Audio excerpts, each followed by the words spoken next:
They're a private entity. If he it's wasn't, like layers of obfuscation. Like if he wasn't personally a pervert, it wouldn't work. Oh, not a chance. No. Like think about, like the guy gets arrested for having sex with underage girls or getting them to do happy endings or whatever, wherever he did. So he gets arrested, and then the real weird thing is that he just gets out and gets like house arrest. Yep. And he gets like a little slap on the wrist, and then he's back in action with all these rich people again. Yep. Like really rich, influential people. Like Bill Gates is hanging out with him after he's already been arrested and convicted. Like that's bananas. Yep. But to your point about them... But he's got to already be fucked up. He can't be 100%. like a straight edge, regular guy with a family and children that is just evil.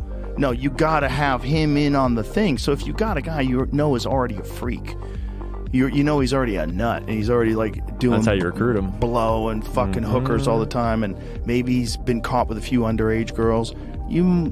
Well, when you study where he came from and how he got plucked from the Dalton School and then got put into Bear Stearns and then got put through Bear Stearns and then got put into money management, like... It was teaching at one point in time. It was teaching at the Dalton School, and then he was a banker at Bear Stearns, which he conveniently left when this big scandal broke that implicated him and the director, Goldstein, that had hired him and had been helping him up. And then he left and kind of took the fall and took the dirt with him. And then he went into the arms running businesses, which is where he met Maxwell, Daddy Maxwell, not daughter Maxwell, and Anand Khashoggi and Lease and all these other arms traffickers. And that's where he got into those. So it's like you walk slowly into these worlds, and as they're doing that, I'm imagining they're taking tabs on of like, what kind of guy is this and what's he into? And he's working with arms traffickers, and some of those arms traffickers were famous for blackmail. Like Anand Khashoggi, he was famous for having his yacht filled up with cameras and giving his arms deals everything they could ever want while he's selling weapons to them, and he's got his whole yacht wired up with cameras.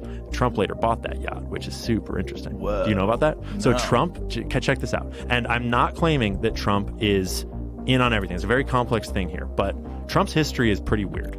He bought the Plaza Hotel, which is where the Blue Suite parties that blackmailed J. Edgar Hoover happened. You remember? Do you know about those?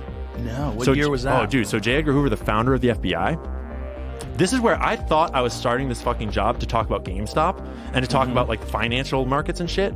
And then I realized how important intelligence agencies and organized crime are to how the world works. And I just got deeper and deeper and deeper and deeper into like, I don't want to miss out on history? some of the Epstein stuff. Oh, Should we come back to that?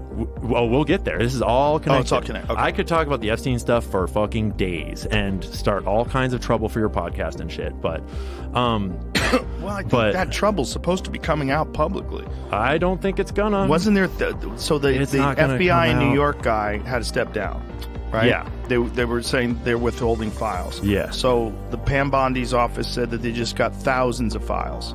Allegedly. Yeah. We'll see what happens.